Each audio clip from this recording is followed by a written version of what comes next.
MJW Careers JobStickers Podcast.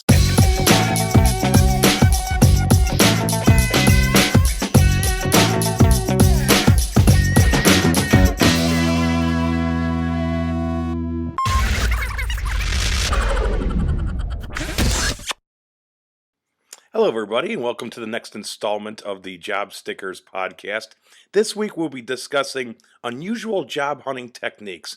And today, I have a special guest, career expert Mary Sevinsky of lifeworks.info. Welcome, Mary. Hi, thanks for having me. I appreciate the opportunity to inform your listeners of some ideas some of my clients have used in the past, rightly or wrongly. It's always interesting when people are looking for work.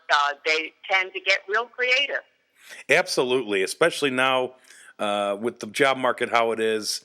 There's definitely people out there that are doing unusual job hunting techniques, and I think it's just a good idea for someone to stand out and not just be a resume among the million resumes on a Monster or a Career Builder.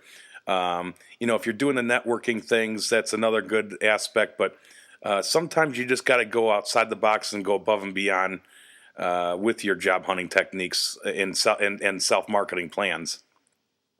Oh, I couldn't agree more. In fact, today, especially outside of the box, is not about outside of the box that it compared to 10 years ago or even 5 years ago.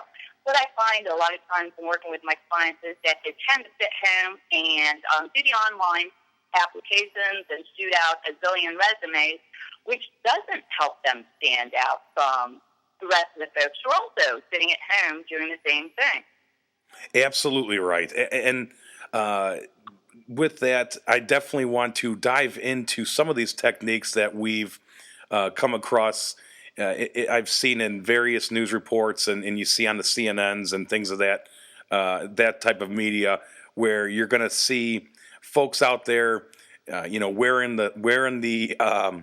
the billboards on their, around their neck on the street corners and, saying, please hire me or results-driven operations manager for hire, things of that nature. And I just want to start at the top here. We have a little list here Mary and I have compiled, and we're going to discuss some of these in further detail and possibly some other ones out there that we might think of right now. First, though, leaving your resume in library books or in magazines at an office reception area. Go ahead. I've actually had several clients do that, and of course it wasn't their only approach to job search. And, my response is always, sure, it does not hurt. It may be a long shot, but, really the more people that you can have looking at you and thinking about you, the better. But again, you don't want to make that your sole approach to job search, of course. But again, it may depend on the kind of job you're looking for as well. And what kind of book you leave it in, perhaps. Right, and that's something that they should be aware of. The job seekers out there listening, be aware of what you're doing from the smallest to the largest steps. If you're, like you said, a book, you got to make sure you look at what kind of book you're leaving it in. Make sure it's not if you're an engineer, an automotive engineer, Car and Driver might be a good solution for you. As opposed to a parenting type of book or things that typically in an office reception area, you want to make sure you're keen on what book you're leaving it in or what magazine. And you're right, it's not the only solution either. So I would tell the job seekers to not spend too much time on a specific unusual job hunting technique. There's various ones out there. Maybe try a few or try to maybe build a to-do list of, maybe some time each week that you can utilize thinking of new ways to do an unusual job hunting technique. But you're right, it's not the only method, and folks shouldn't rely on it too much. Spending money on these billboards and things might not be the best solution for you. And certainly not the sole solution, to be sure. Even if it is a good part of your overall approach, it should not. No one approach should be the end all and beat all to a person's job search. And I think it's important for folks to really, really understand that. And as they're approaching their job search during the course of the day, to sit back and think, okay, what am I doing? What can I do differently? I've been sitting here applying for jobs online or sending out resumes in the mail for 2 weeks, and that's not working.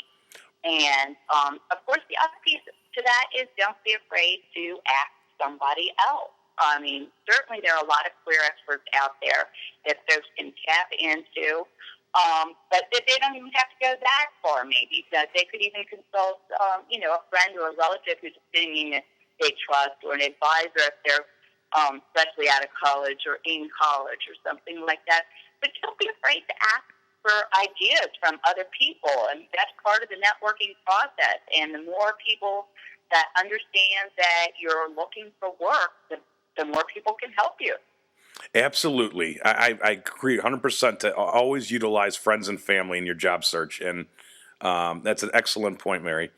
And the next one we saw is take out ads featuring your resume. Now, that can be a little pricey. What were your thoughts on that one? Well, again, any unusual approach that you take should be matched with the kind of job that you're seeking and the kind of background that you have. I mean, that's not going to work for a teacher, probably, so right. much as, let's say, an advertising executive that's looking to catch the attention of that particular paper's hiring manager. Somebody in advertising, that might be well worth their money to develop their own advertisement and have it published where people can see it and be impressed and certainly want to reach out and interview or hire them. That's important. That is an excellent point. You're right. With the advertising, specifically that kind of a niche, that's a good opportunity to maybe showcase what kind of work you can do.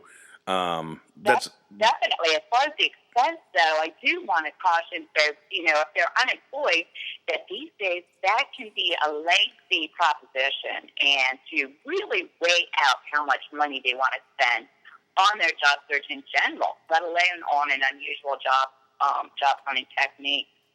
Right. And that's something that I want the listeners to absolutely be aware of. Monitor your budget for these types of things. Monitor your budget for your job hunting search. Being unemployed, obviously, you're going to have to tighten the belt a little. And the first thing you definitely don't want to do is start overspending on your job search. Correct. And now going back to earlier what we had discussed, the person on the street corner, I've seen it before. You're pulling off the highway and you see a person standing on the corner with a sign, dressed up in a suit. Might read recently laid off executive. Will work for 401k or. What are your thoughts on that? I know there was a story about a gentleman in the UK that had done it in the financial district, and it worked for him. But they're saying, and I've heard this from other experts too, that it can be a bit tacky or a bit desperate. What are your thoughts on that one?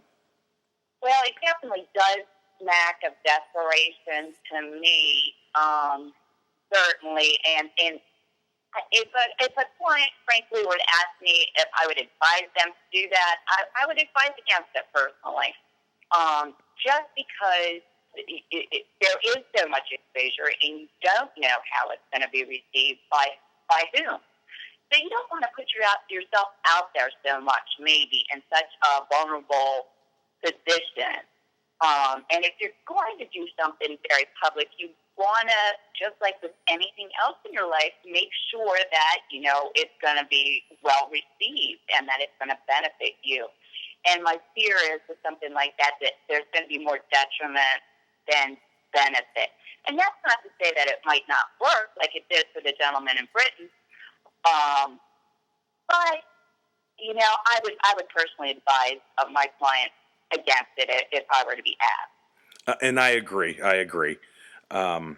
That would be probably, out of the techniques we've seen on here, besides the billboard that we're going to get to next, that might be the least effective one. I would probably say on the list. Definitely. And jumping into the next one, the people that buy the billboards, the recent news report, well, actually not recent anymore, it's probably about 8 months old now, I think, maybe even a year, was a gentleman, markforhire.com, where he bought a billboard and put on the billboard in text, results-driven sales and operations manager. Visit markforhire.com, which at that point, if you go to the website, you will see his resume and credentials. A good idea to have a personal website out there with your resume nowadays, in this generation of branding you being the employee. Everyone I think is kind of out there trying to get involved in a company, but at the same time have to realize that, you should be self-marketing yourself and things like that. But is this a bit extreme, do you think, getting a billboard to do that? Well, I don't think in his case maybe that it was. Again, hopefully he weighed out the expense of that and took good care in the message that he was sending both on the billboard and on his website. But absolutely, it's super important for folks to have a web presence, and not a bad idea at all to go the extra step of having the website that they can actually include a number of additional pieces of information than would typically be available on, say, an electronic resume online. Sure. Where they could really impress somebody. Certainly in his case, I think that he was smart in picking a good web address that's easily rememberable, and that, folks could actually go and look up if they were looking to hire someone.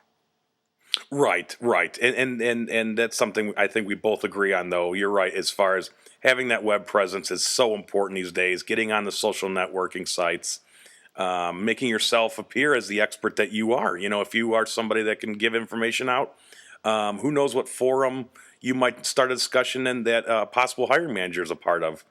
Correct. So I agree completely. And then finally, the one on my list before we jump into some that you might have, the person that brings in breakfast to the company.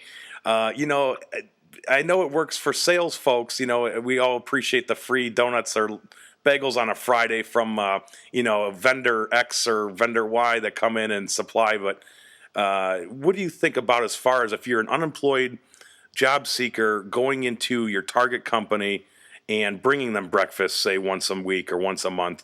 What are your thoughts? Are you opposed to that, or do you think that's a good idea? Well, if it's a catering company, it's a good way to impress them. Again, certainly on a weekly basis, it's max of a little bit of desperation. Maybe, if it's getting close to a time where a decision is going to be made, and you're kind of hoping something will push the decision in your favor. Maybe, again, it may not be one of the things that I would recommend, but it may not be a terrible idea. It reminds me of a couple of clients who wanted to have their balloons, have their resumes delivered with balloons or with flowers, depending on how they felt or what the position was.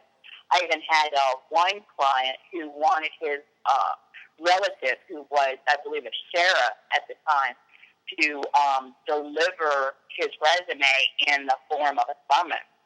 Oh, wow. That's a little outlandish. That's really extreme. Yeah.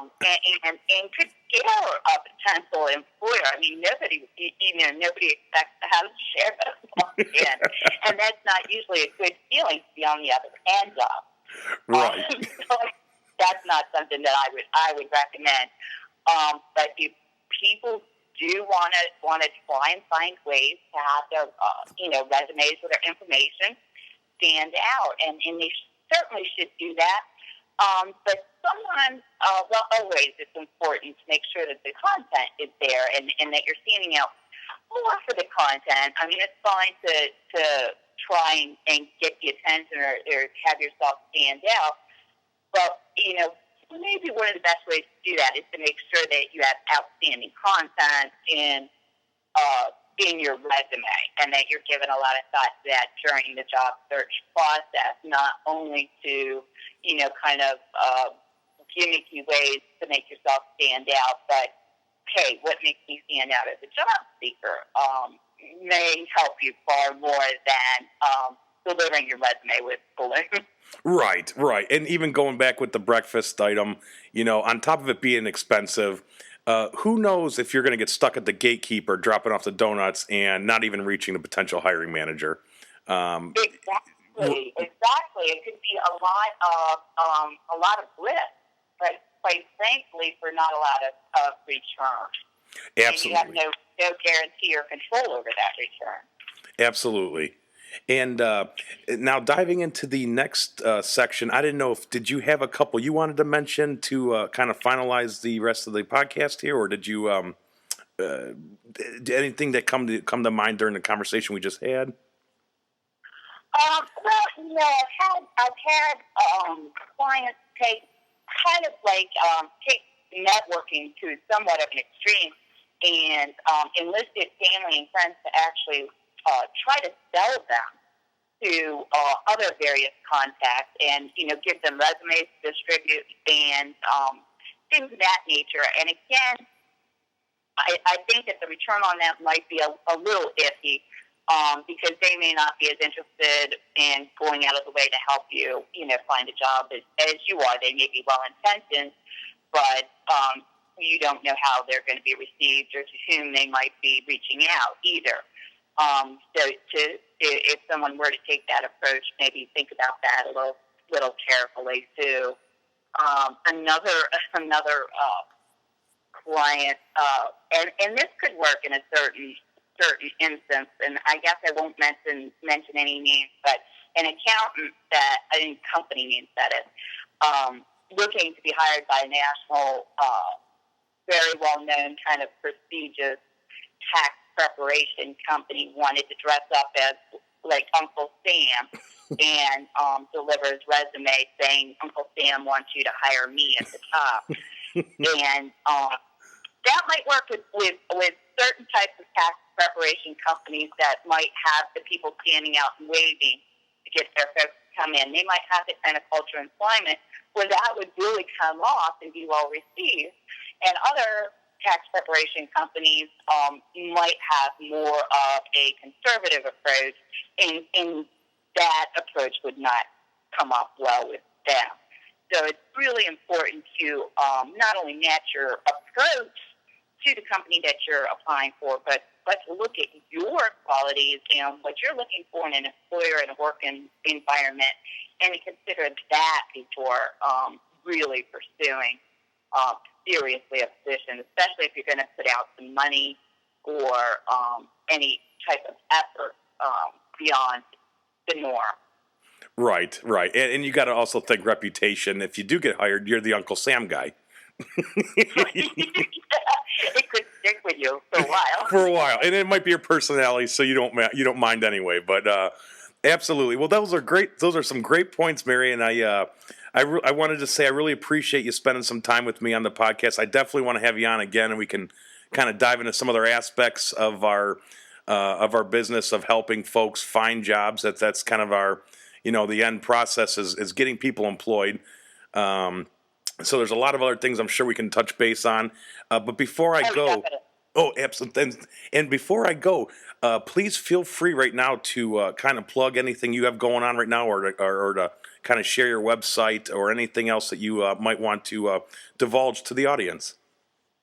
Oh, thanks so much. I really appreciate that. I'm doing a number of things online. I have a website on WordPress.com, Mary Sevinsky, but it's easiest to access my website, I think, because it's easy to remember. LifeWorks, all one word, -info.com. And all my contact information and a little bit about me and links to my blog and links up LinkedIn account are on there, as well as Twitter and Facebook. And always happy to chat with folks on any of those different arenas. I do some stuff locally in the Delaware area, offering job search groups to folks there. So I always enjoy having that in-person contact as well. But I really enjoy chatting with other experts like yourself and kind of being able to help people online. You can reach so many people and really help a lot more people than you can one by one in person. So it's a nice treat for me to be able to do both. Oh, great. And thank you again, Mary, very much for your time. And we look forward to hearing what else you can offer to our career seekers out there next time on the podcast. Anytime. Thank you, Mary. JobStickers Podcast. JobStickers.com.